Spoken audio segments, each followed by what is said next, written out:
This is David Rovix hosting another live stream broadcast, which is appearing on the Facebook pages of Popular Resistance, Cebu Community Radio, and various other platforms. During the pandemic, since I can no longer tour and play music for a living, I've taken to broadcasting most every weekday at 10 a.m. Pacific, noon Central, 1 p.m. Eastern, 6 p.m. GMT. On Mondays, it's an open mic, which I call Pandemic Open Mic Mondays, which folks are encouraged to sign up to participate in at davidrovix.com/POMM. Wednesdays, Thursdays, and Fridays, I've taken to interviewing my friends for the most part and sort of publicly catching up with people who I might otherwise be hanging out with physically on a typical tour if such things were still happening. On Tuesdays, however, the broadcast has an actual producer, longtime Detroit area talk show host and Fifth Estate magazine editorial collective member Peter Werby. These days, Fifth Estate is a quarterly print magazine that has been published in one form or another since its founding in 1965. You can read the entirety of the spring issue online at fifthestate.org. You can also subscribe to the print magazine there and hear various previous episodes of Fifth Estate Live. I can't read my own writing, and it's not even writing. You can hear previous episodes of Fifth Estate Live as well at fifthestate.org. Today's guest is Bill Weinberg, longtime journalist and author from New York City and regular contributor to the Fifth Estate magazine. In the upcoming summer issue, his article is titled Faces of Fascism. Bill is the co-editor of countervortex.org, where you can find lots more of his writing. Books he's published include Tompkins Square Park, Avant Gardening, and Homage to Chiapas. Bill Weinberg, welcome to Fifth Estate Live. Hey. Hey, this, we could just like jump right into the fire since it's like kind of the only thing to do these days, it seems. And this article that you got coming up is fascinating. And I want to read both of those books that you review in the article, neither of which I've read, but you write, the threat persists of an imminent state of exception in the U.S. with basic rights completely abrogated and perhaps the election postponed, suspended, or canceled. In short, the establishment of the dictatorship that Trump has clearly been dreaming of since 2016. I know I'm just like dropping in midway through your article, but can you just riff on that and tell us what you're about the premise of the possible forms of fascism that might be coming? Yeah, well, I mean, the country is already in crisis, quite obviously. I should start by mentioning my big bushy white beard, which I'm extremely self-conscious about. Actually, now I'm actually before a live audience here, looking crazy. And I love the beard, but you didn't have a beard on your website. That's a new pandemic development. That's a pandemic beard. My beard is related to the crisis because usually I shave my head every day. And I get the beard trimmed once a week at a barber down in Chinatown, and everything has been closed since March. So I've been only shaving the mustache, not the head and the beard, just to conserve razor blades. And I haven't been going to my barber because she's closed. Yep. So I look much crazier and older than I actually am. Yeah, I noticed you're only born a few years before me, and I suddenly realized I really am in my 50s. You know what? My hair. I've also haven't gone to a barber in 3 months. Just bought a razor, a shaver thing, but I haven't actually used it yet. But we could be in a much bigger crisis before November, is my fear. And I think it's pretty obvious from Trump's actions that he's actually trying to foment it. And he's hoping that, he can use it to either throw the election in his favor or actually cancel or suspend the election. I mean, it's been obvious from all of his rhetoric and all of his actions ever since 2015 when he announced that, he is salivating to establish a dictatorship. He wants to be the Mussolini of America. I don't see how you can possibly miss this. Yeah. He hasn't yet been able to get away with this. Like, democracy is hanging by a hair. Now, the outward forms of, formalistic bourgeois democracy. That's all I mean. It's hanging by a hair in this country at the moment, okay? And maybe, as you write, it's maybe the military brass that is largely what stands between.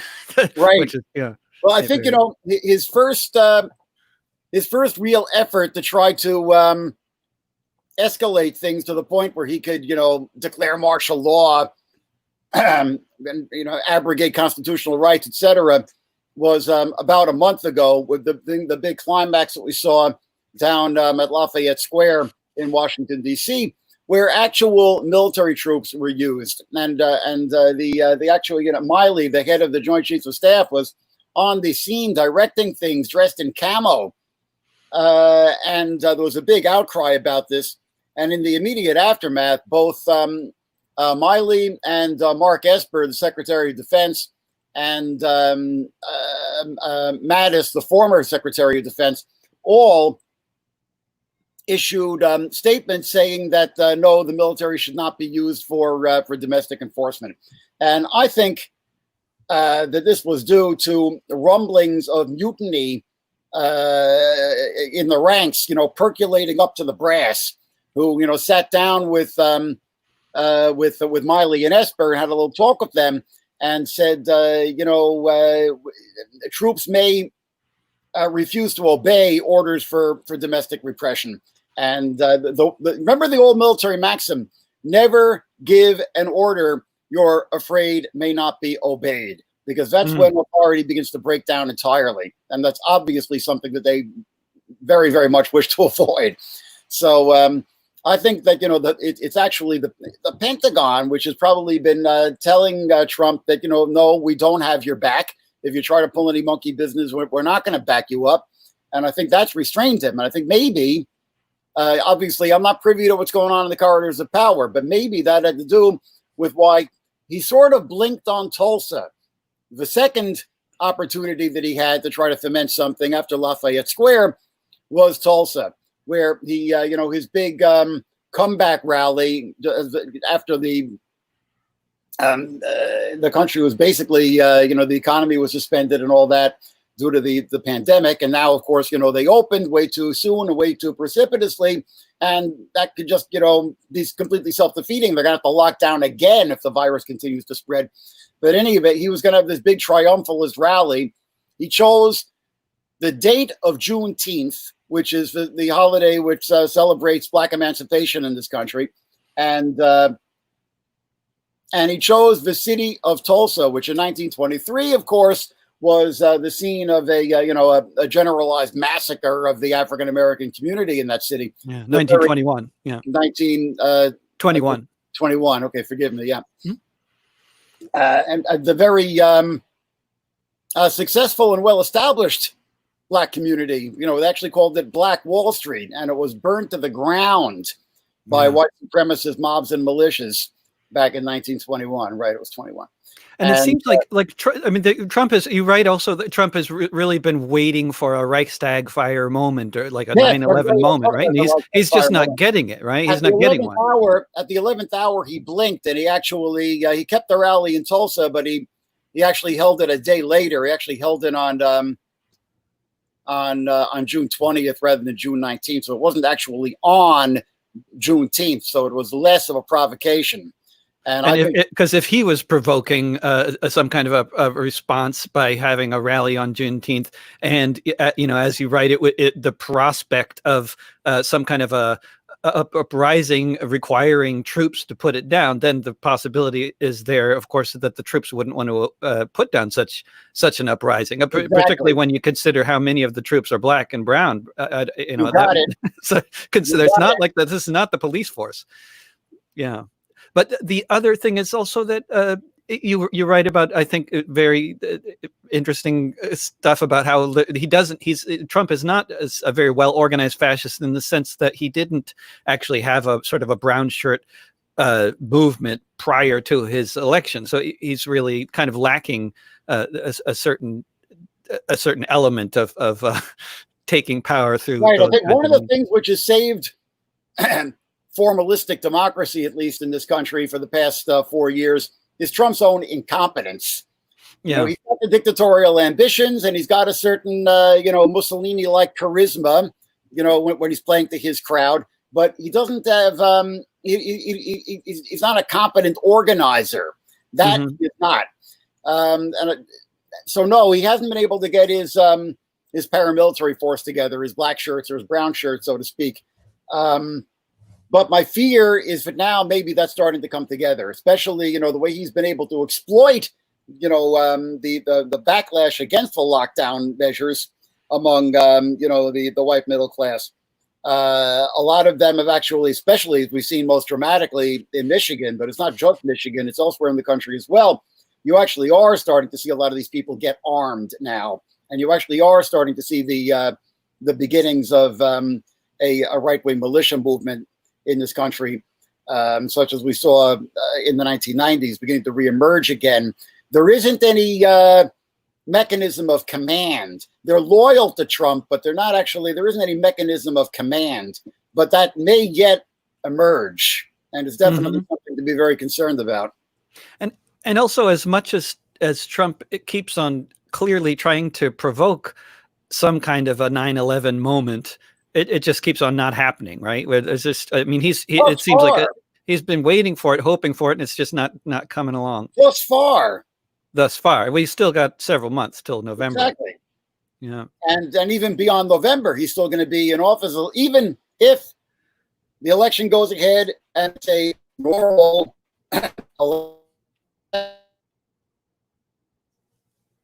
Yeah. We're breaking up a little bit there. You're in New York City, where they're supposed to have good internet, but let's see what's happening. Come back, Bill.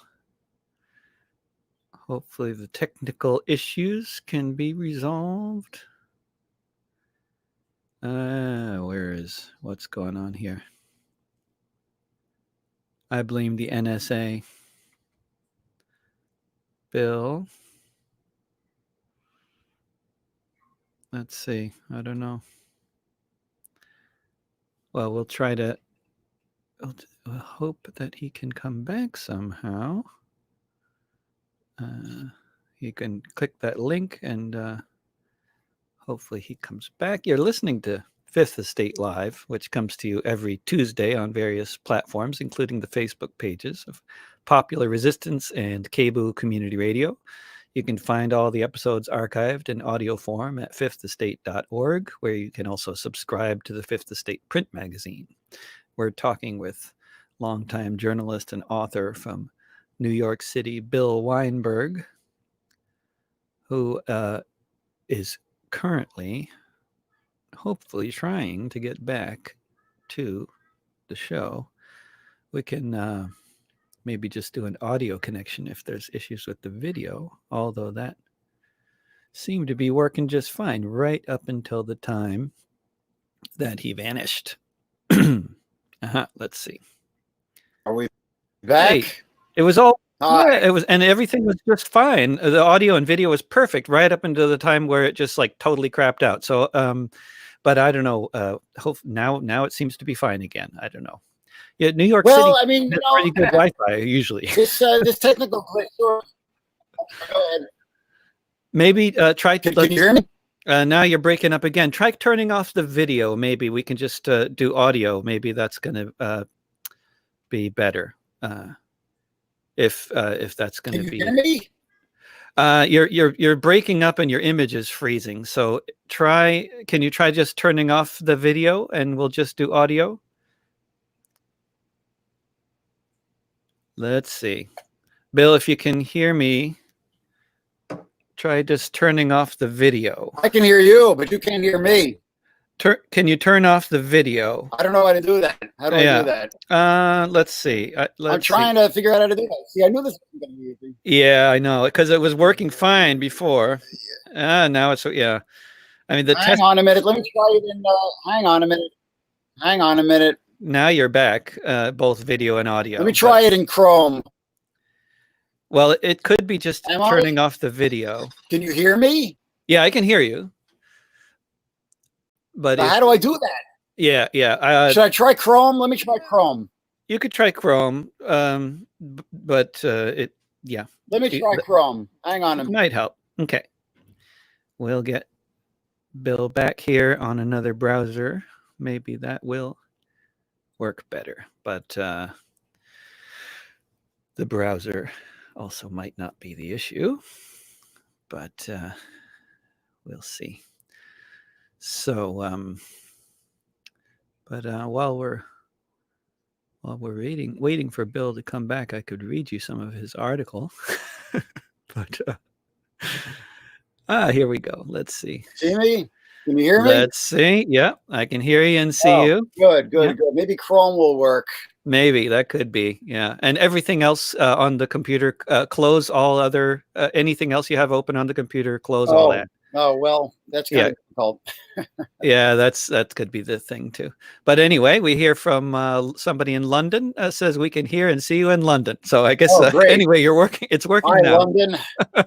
And Lewis Ward says hi. Technical problems actually bring us to the second face of dystopia, which I discuss in my piece, which is going to appear in Fifth Estate. I call it Two Faces of Fascism. One of them is the more classically, obviously fascist, the Trump fascism, that model. And the other is that, even in the best case scenario, we managed to avoid Trump fascism. We're still going to be looking at, this post-pandemic normality where, everything is going to be done remotely over programs like, what's the name of this program? It's got like State Live. Which this one? No. Oh, StreamYard. Yeah, all these platforms.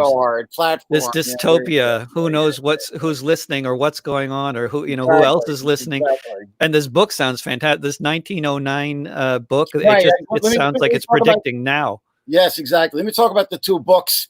Yes, please. The piece, because there's two books actually. Both written by dead white guys back in the 20th century, which works of future fiction, which were, just amazingly predictive of the actual social reality which is unfolding around us today. One of them is It Can't Happen Here by Sinclair Lewis, written in 1935, which was his vision of what it would look like in the United States if a figure like Hitler or Mussolini took power here. And his dictator, his fictional dictator is named Buzz Windrip, and the parallels between Buzz Windrip and Trump are absolutely amazing, both in their style and in their rhetoric, as well as in the mechanisms that they've been using, and the social tensions and racism that they've been exploiting to climb to power. The other work is The Machine Stops by E.M. Forster. And E.M. Forster is better known for, A Room with a View and Passage to India. But this is one of his really early writings back in 1909. It's kind of a novella where he actually predicted the internet. Way back in 1909, he predicted the internet, and he predicted social distancing and distance learning. And the human race has been forced indoors by some kind of unnamed disaster, which makes the surface of the world uninhabitable, and everybody lives in underground cells, isolated individual underground cells, and they communicate to each other through this vast network that goes all over the world, which he calls the machine. And basically, it's the internet, and everybody communicates through this audio telephony kind of thing, such as what we are using right now. And it's it's quote unquote good enough that people accept it as a substitute for quote unquote real life. I use quotation marks a lot. Peter Werbe, my editor at Fifth Estate, quotation marks, but I fear that that's what we're going to, even in the best case scenario, we managed to avoid an openly fascist, classically fascist situation in this country. We're still going to be, even under President Biden, we're still going to be looking at this kind of dystopia where all human activity is going to be relegated to cyberspace, which means that it's all going to be subject to total surveillance. And these models for safely reopening the economy are all going to entail intimate tracking of the populace. They're going to download an app onto your cell phone. I don't carry a cell phone. I think I'm the last guy in America who doesn't carry a cell phone. I refuse to. But isn't it amazing how, I mean, just as a little tangent there, I mean, you know, I know one of the things you've written about quite a bit is the situation Israel-Palestine, and the one of the main ways that the Israeli defense forces do targeted assassinations is by tracking the cell phone signals of Palestinians. Like if that's not enough to get everybody to stop using cell phones, you know, but you know we're mostly right, and the Israeli them security service Shin Bet that notoriously used technology and methodology that they developed for tracking Palestinian militants. They actually applied that to the general Israeli populace in terms of tracking the social contacts of the people in order to stop the virus. So that very same those very same methods were ostensibly developed to fight quote unquote terrorists, were applied generally in the name of stopping the virus, applied to society generally in the name of containing the virus. And even in nice liberal democracies like New Zealand, they're now creating a special antivirus police corps to track the movements of the populace, and they're actually empowered to carry out warrantless raids on the homes of suspected quarantine violators. So this is going to be, even if we're lucky enough to dodge the bullet of Trump fascism, we're going to be looking at this other dystopia, which is why I call my piece Two Faces of Fascism, which is kind of a play on the book Three Faces of Fascism by Eric Nolte. I mean, the second one, the post-pandemic cybernetic totalitarianism, it's not exactly fascism, okay? I'm using the term a little bit loosely there. What Trump is trying to do, it really is, almost on the model of classical 1930s, 1940s fascism, Hitler and Mussolini. The other model isn't exactly, but it is a form of totalitarian social control. It's what's been called friendly fascism. There was actually a book by that name that came out back in the Reagan era. I can't remember the author offhand. I've got it on my bookshelf somewhere. I read it a long time ago.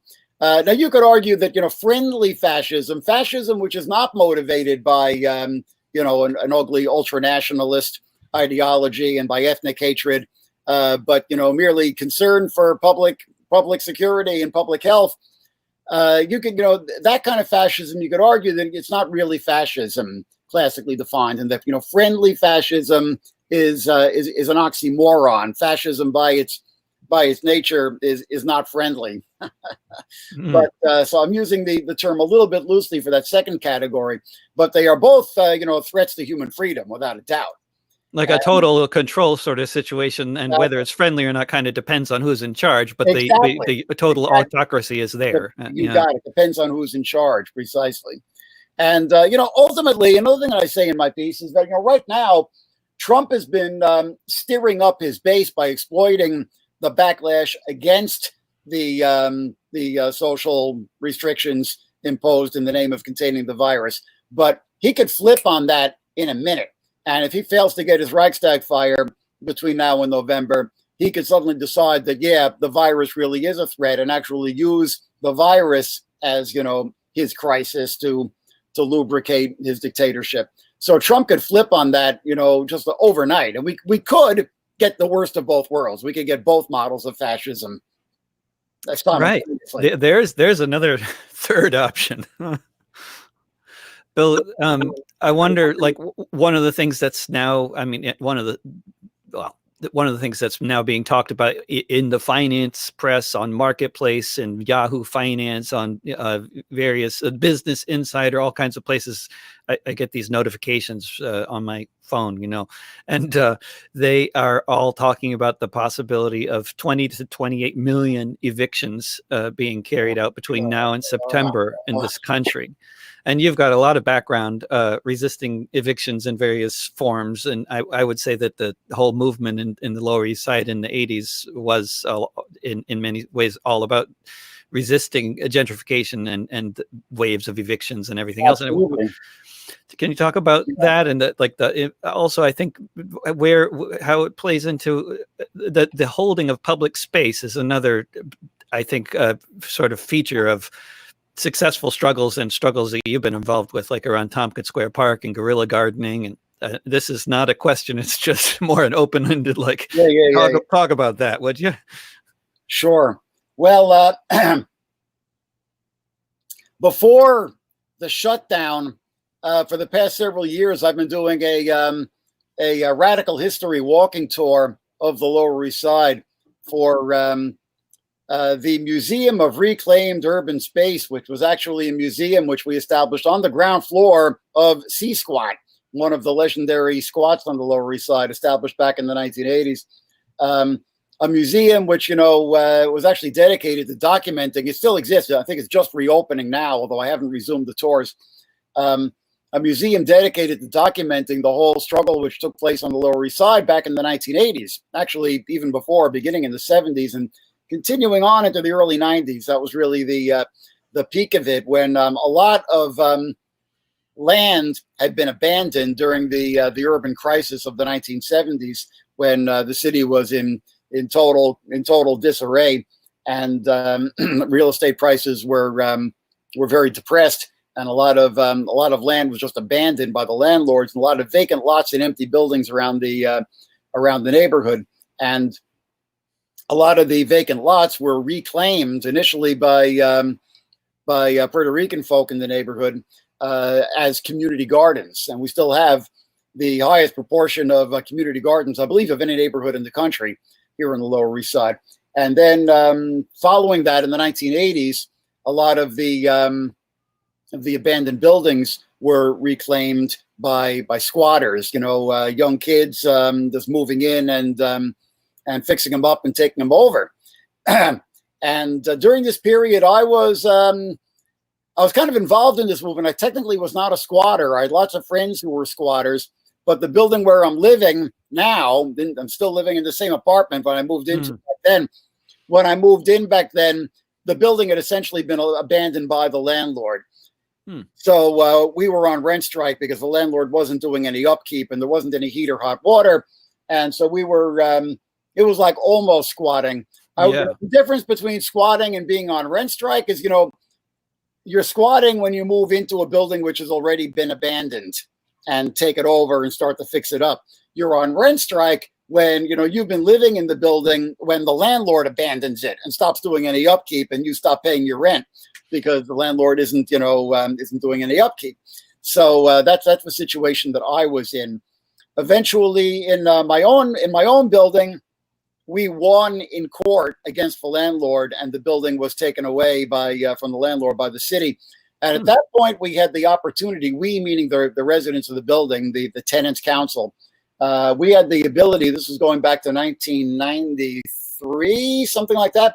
We had the ability to actually take the building over as a co-op. And I kind of regret that we failed to at the time. We were just organized enough to win our rent strike against the landlord. But then once the building was up for grabs, we sort of started, the factionalism began to emerge in the tenants council. We started fighting amongst ourselves, and eventually the city got tired of dealing with us, and they said, okay, we're just going to flip it to a new landlord, which they did. So now I'm just, paying rent to a landlord. But you're probably aware that in New York City, your rent goes up by an increment every time you sign a new lease. And I didn't get a new lease for the years that we were on rent strike. So I still have very, very low rent. Because of rent control, because the building you live in was built before 1947, right? Which means it's under rent control legislation. Whereas the buildings built post 1947 in New York City, there's no rent control at all. I mean, is it no rent control on those buildings, or is it just less? The rents, everybody knows how crazy the rents are in New York City for many people, but then I don't know how many people are aware that for many other people, the rent is very good in New York City. It just totally depends on whether the building is built after or before. Well, it's a rather complicated system. There's actually rent control, and then there's rent stabilization. I think stabilization came in after 47. Before that, it was control. I think that's how. So I'm technically rent stabilized. I don't think there's anybody left in the building now who's still rent control. I think the last of them died a few years ago. When you're rent control, your rent doesn't go up at all. It's kind of frozen. When you're rent stabilized, every time you sign a new lease, the rent goes up by a certain increment.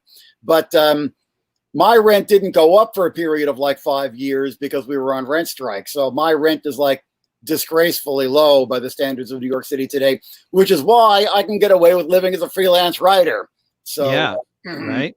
Of course. And you have, it gives you so much possibility to actually do all sorts of things with your life rather than working two jobs to, try to pay the rent. So, so I was covering this whole squatter scene as a young journalist back in the day, back in the 1980s. And, it's amazing how, because to us, we kind of felt like particularly, there were probably like 25 buildings were under occupation by squatters on the Lower East Side in this period.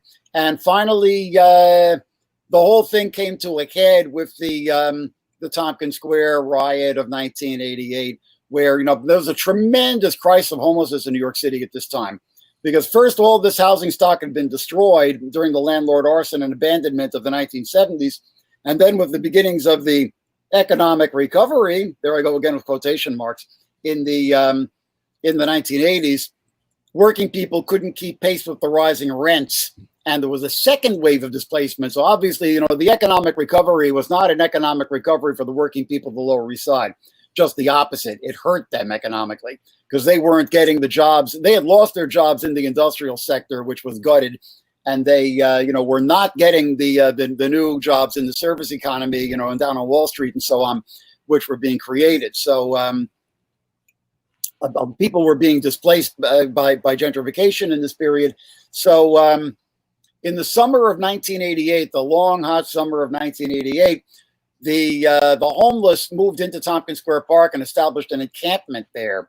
And what happened immediately is that the local squatters in the neighborhood came to them and said, okay, we support your right to be here. If the police try to evict you, we'll defend you. So immediately it turned into a protest encampment where they say, they weren't just hiding out from the cops and hoping not to be noticed, as in many, homeless encampments around the city at that time. But they were saying, okay, we are Tent City. This park is under occupation and we're not going anywhere until the city does something to provide some dignified housing for the homeless.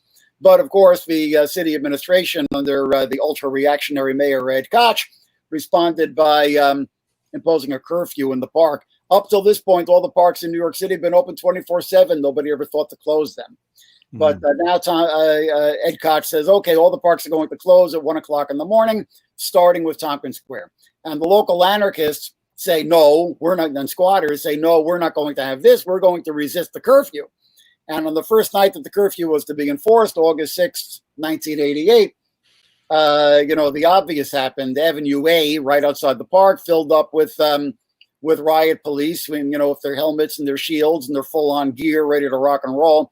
And Tompkins Square filled up with anarchists wearing bicycle crash helmets and armed with shields they'd improvised from garbage can lids and rocks and bottles and bricks that they've been saving for the occasion. And sure enough, the obvious happened. The police came in and tried to clear out the park. The anarchists fought back and it exploded into what we still call today the Tompkins Square Park riot, although there had been some before and there were many after that in the 3 years that followed. So this was the beginning of what we call, the class war period on the Lower East Side. Sometimes I call it the Lower East Side Intifada. Nice. Lower East Side is like the Puerto Rican rendering, or the rendering of Lower East Side. So we called it the Lower East Side Intifada, and it ended finally with the new administration of David Dinkins, who had been elected as a liberal, saying he was going to, help the homeless, but really never did very much. Finally, at a certain point, he said enough is enough, and he ordered the park closed entirely.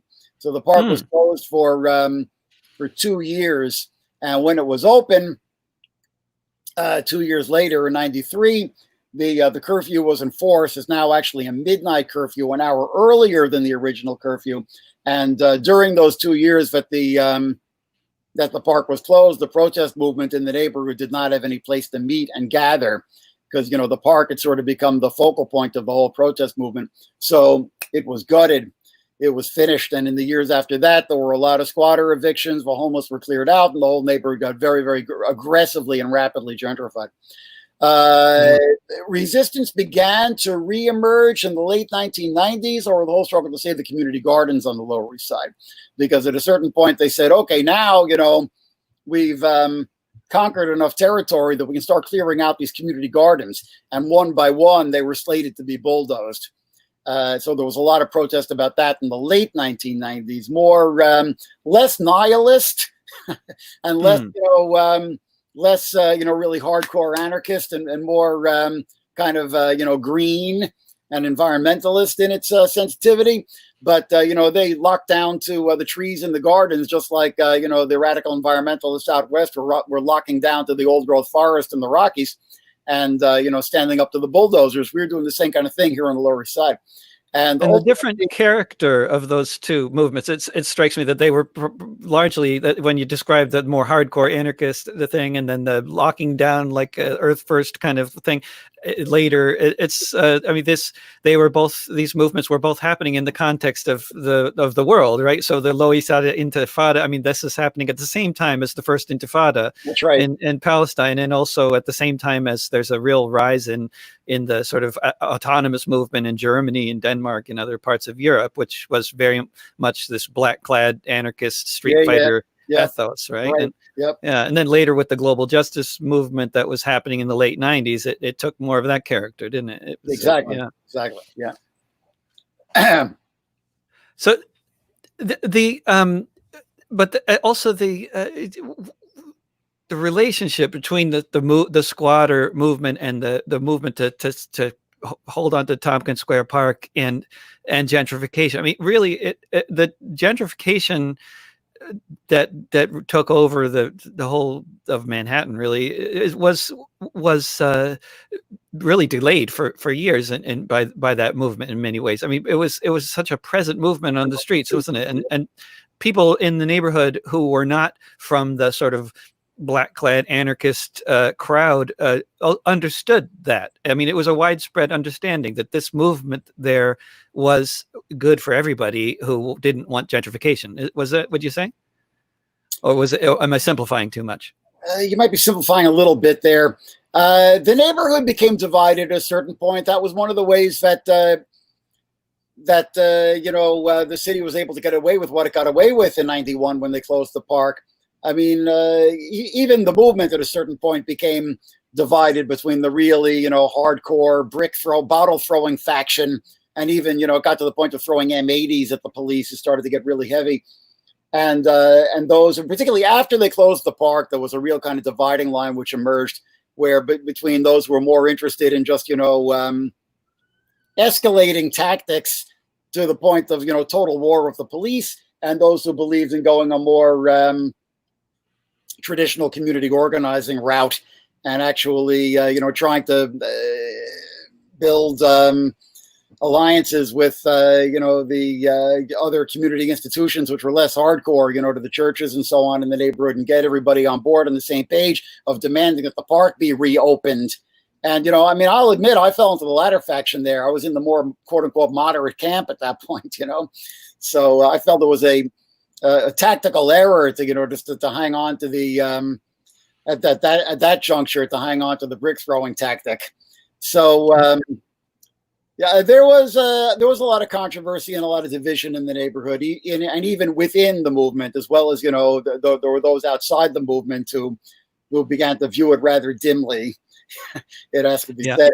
But in any event, very, very much the goal of the movement was to make the neighborhood an unfriendly place for the gentrifiers. And it was even one of the more extremist or nihilist slogans which was going around at the time was "Mug a yuppie." Right. Yeah, it's especially with and then gentrification has become so much worse since then that exactly. At the time, people ask me why today I talk about some of we lost our community center, Chiapas, which was a real it was a school building in the neighborhood, a really historically important school building built something like 120 years ago, which was abandoned during the urban blight and was initially squatted by Puerto Rican activists in the 1970s, and eventually they got site control of the building. And Charas became really historically significant because, back in those early days, back in the late 70s, early 80s, there was still kind of a divide in the neighborhood between the older Puerto Rican residents who were there first and really spearheaded, taking over abandoned properties for community gardening and stuff like that. And, the young white, mostly white, not all of the squatters were white by any means, but a lot of them were white. So the young white, anarchist and punk element that started moving into, like me, started moving into the neighborhood at that time. There was kind of, some suspicion between those two groups at first. Charas was the first place where those two groups really came together and learned how to get along with each other and actually build some trust and some solidarity. And it was a very, very important community institution. A lot of really, really important, activist and artistic and theatrical projects went on out of Charas over the years on 9th Street, just off of Tompkins Square Park. And in, I believe it was the year 2000, it was evicted by the Giuliani administration. So that was a real blow. And people ask me, now the building is still standing there vacant. There's been litigation and so on to stop the new developer from actually destroying the building, which is what he initially wanted to do, and putting up a luxury high-rise. We've been able to stop him from doing that in the courts, basically. And we got the building landmarked by the City Landmarks Commission because it's historically significant, so he can't destroy it. So it's still sitting there vacant. And people ask me, when I point out the building on the tour, why people don't break in and start squatting it again. And the difference is that in the 1970s, you could get away with that kind of thing because, all this property had been abandoned all around the city, particularly around the Lower East Side, in quote unquote, poor neighborhoods like the Lower East Side. And there was just all this land up for grabs. So there wasn't any high, premium on real estate at that time. Today, it's just the opposite. Today, real estate prices have been ridiculously inflated for more than a generation. So, it isn't like, there's all this abandoned property, which is ripe for the picking. And, you could try to break into Charas and you'd be evicted immediately. So, but now, one wonders at the current state of crisis, right? If, we might not be going into a new social reality here, and windows of possibility are going to begin to open again. Let's put it that way. All kinds of windows, huh? I mean, with this many people facing a possible eviction, and with what was it? I believe where did I just read that the basically 47% of working age people in the U.S. are currently not working.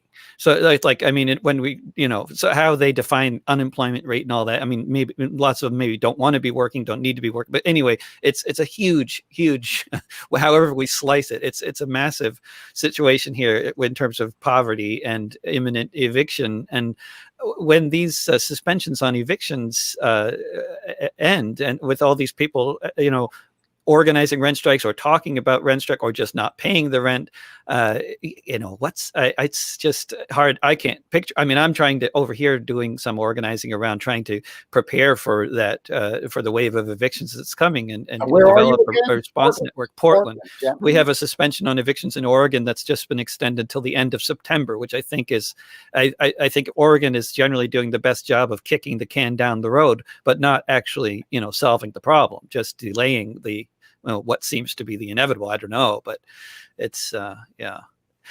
Well, just you're listening to Fifth Estate Live, which comes to you every Tuesday on various platforms, including the Facebook pages of Popular Resistance and Cable Community Radio. You can find all the episodes archived in audio form at fifthestate.org, where you can also subscribe to the Fifth Estate print magazine. We're talking with journalist and author from New York City, Bill Weinberg. Bill, there's a lot of people talking about defunding the police lately. It's and here in Oregon, the legislature is actually talking about decriminalizing all drugs. Yeah. I know, that's amazing. Yeah, it's great. Can we talk about the sort of the relevance of drugs and drug illegalization sure. to this whole policing? You've written a lot about that as well. Yeah, well, that's actually my bread and butter. Writing about cannabis is primarily how I make my living. I write for Cannabis Now magazine and Project CBD. I used to be an editor at High Times magazine. So writing about cannabis has always been my bread and butter, actually. And, I mean, more than ever, I think it's becoming clear that, cannabis is actually a serious political issue. I've done the math. On any given day in this country, there might be 100,000 people behind bars for cannabis. You're talking about people who are actually serving time, probably comes to around 40,000. And then you've got, on any given day, you've got more than twice as many who are, probably behind bars waiting to see the judge after having been popped. So, when you've got 100,000 people behind bars, that's not just, an issue for white stoners. Okay. That's a serious political issue, which is very, very intimately tied to all the basic questions of, racial and social justice, which the country is now grappling with. And to me, one of the most inspiring things which is going on right now is that this anarchist notion. Nobody is calling it that, but that's what it is. This anarchist notion of actually abolishing the police is entering mainstream discourse. And there was actually, an op-ed in the New York Times by a local anti-incarceration, anti-police activist. Her name escapes me. I could look it up for you. Actually, in the New York Times. Yeah, it's really changing. But then what happens with all the drug arrests, all the evictions? Calling openly for abolishing the police, not just defunding, but abolishing.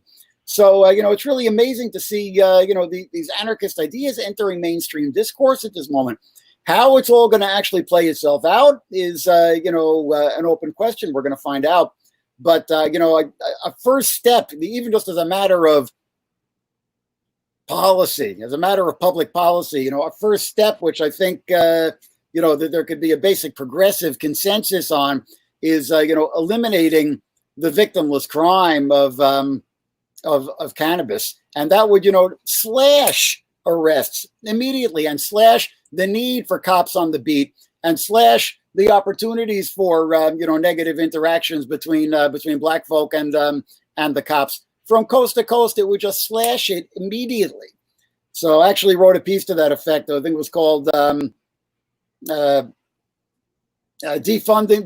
the police, starting with cannabis enforcement for Cannabis Now magazine a couple of weeks ago.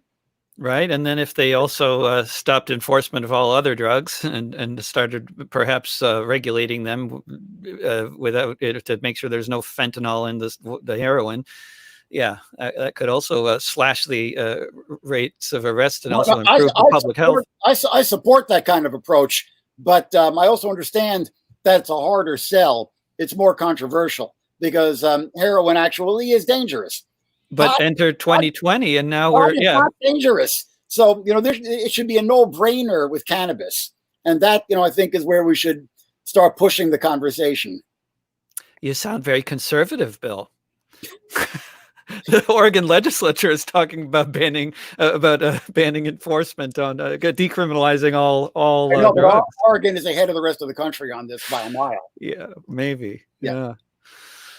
And we still haven't managed to put through Cuomo's promised legalization here in New York State, cannabis legalization here in New York State. Still haven't managed to do that. That's still not even happening, right? It failed last year, and it obviously it's not going to happen this year.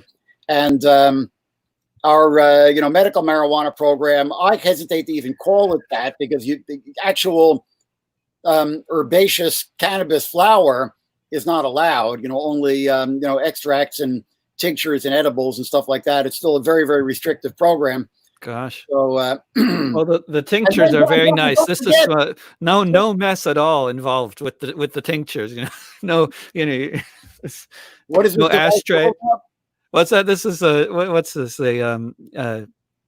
Yeah, it's in there. Yes, liquid. Yes.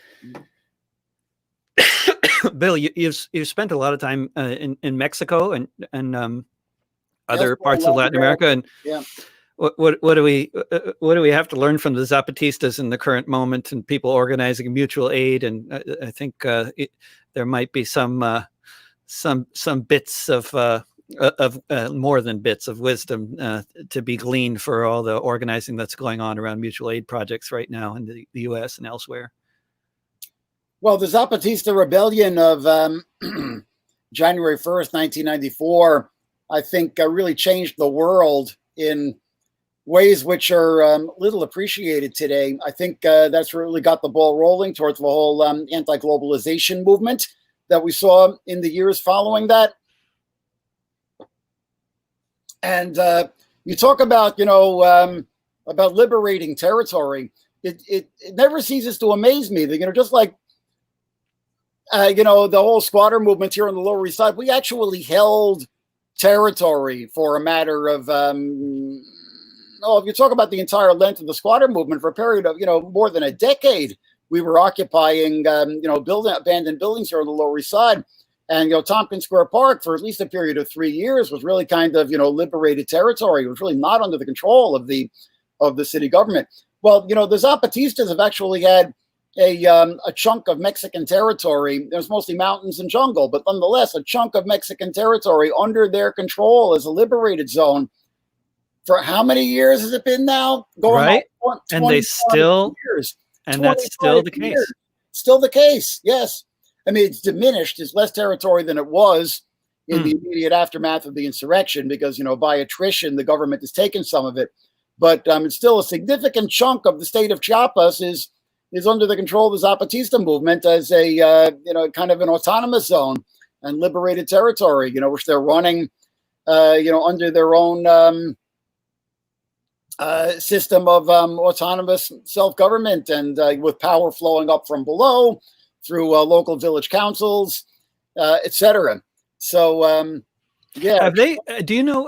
One thing I haven't read much about is how the Zapatistas have been doing since the massive increase in the whole so-called drug war in Mexico since 2006. Like, have they managed to keep their territory? They have. They have. And Chiapas is not one of the states which has been worst affected by the narco violence. It's mostly states. Well, there are some states in the south which have been, like Guerrero, which is 2 states up the isthmus from Chiapas, Oaxaca, Guerrero. That's been Guerrero's been very, very badly hit. But it's mostly been northern states, Tamaulipas and Chihuahua, which have been most gravely impacted by the narco violence.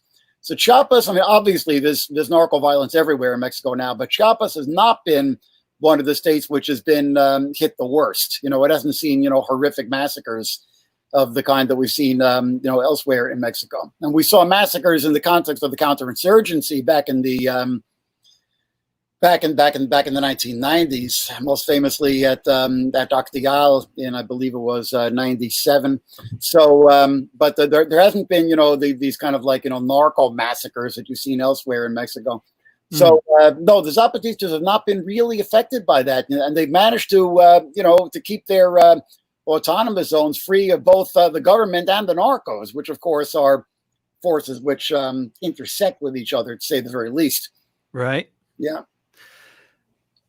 And it just seems like when you talk about the fact that the squatters in New York City for years, as well as around Tompkins Square Park, actually held territory.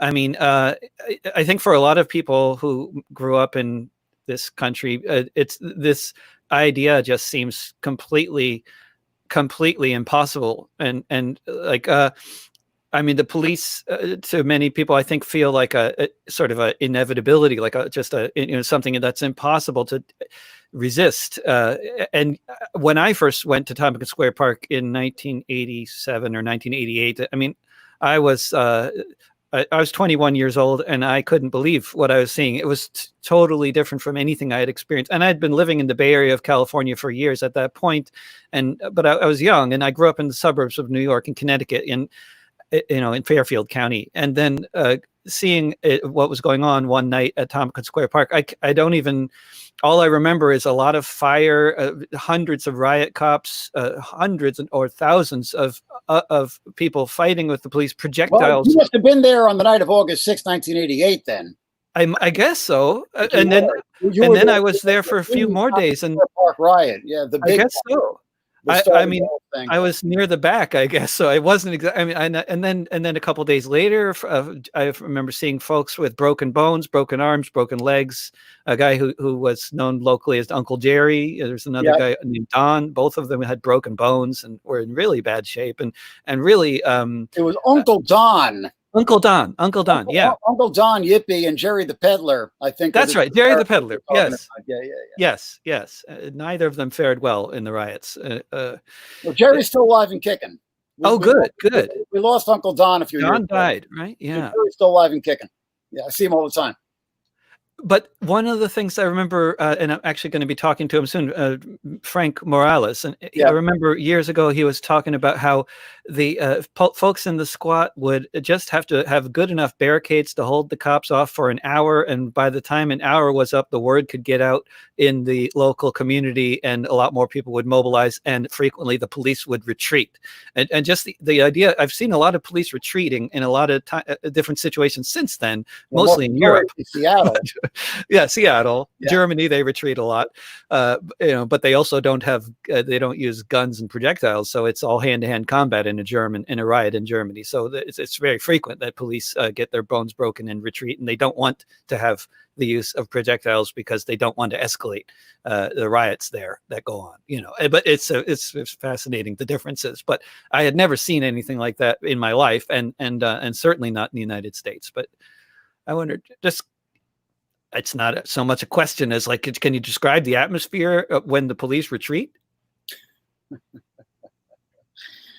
Well, I mean, you just described it. We had a period of, like I say, around 3 years on the Lower East Side when the police were largely, in retreat generally. They had to cede control of Tompkins Square Park effectively. The homeless encampment, which they had been ordered to evict, stayed. So, it was... definitely sort of a heightened atmosphere. It was a heightened sense of reality compared to what the neighborhood has felt like since then. That's for sure. But as you say, the cycle might be coming around again. I think we're going to be entering a very, very interesting period in this country and in this world in the months to come, with a lot of potential for really amazing positive things, as well as a lot of potential for really horrific negative things.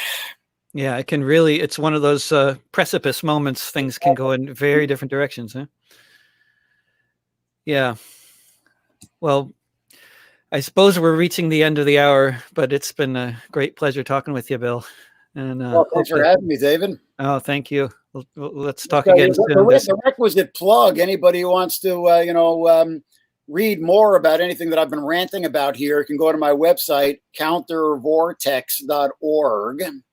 Yes, and it's running on the bottom of the screen for anybody watching this in video form later too. Yeah, thank you. Wonderful website. Yeah, well, the idea is that that due to ecological collapse and the descent into a police state and all the other very foreboding stuff that we've been talking about, the world is kind of descending down into a vortex towards basically towards collapse of human civilization, and through our resistance and beginning to reclaim territory and trying to keep alive some sense of the human spirit, we can try to create a counter vortex and move things in the other direction towards some kind of a dignified human survival on planet Earth. So that's the idea behind the weird sort of science fiction sounding name of my website, Counter Vortex.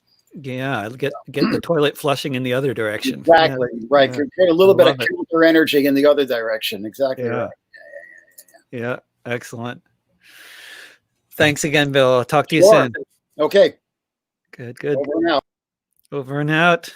Thank you, everybody out there, for tuning in to my discussion with Bill Weinberg for Fifth Estate Live, which you can hear every Tuesday at 10 a.m. Pacific, noon Central, 1 p.m. Eastern, 6 p.m. GMT on the Facebook pages of Popular Resistance, KBOO Community Radio, and elsewhere. You'll find all the Fifth Estate Live episodes at fifthestate.org, where you can also subscribe to the physical magazine or read the latest edition online. You can also find these interviews and my other interviews archived in various places in the Discussions with David playlist at youtube.com/drovix and in audio form at soundcloud.com/davidrovix, at patreon.com/davidrovix, where you can also support my broadcasting efforts and check out lots of other content. Or if you look for This Week with David Rovix on any podcasting platform. If you're somewhere in the region of Portland, Oregon, please go to artistsforrentcontrol.org and sign up for text notifications to be part of Portland Emergency Eviction Response to help us mobilize against the coming waves of evictions. I just started a crowdfunder for an album project, also known as a musician and audio engineer employment scheme. You can check that out at davidrovix.com/pandemic sessions. Remember, don't pay the rent and don't be afraid of your neighbors. Mutual aid will get us through. See you soon. Bye for now.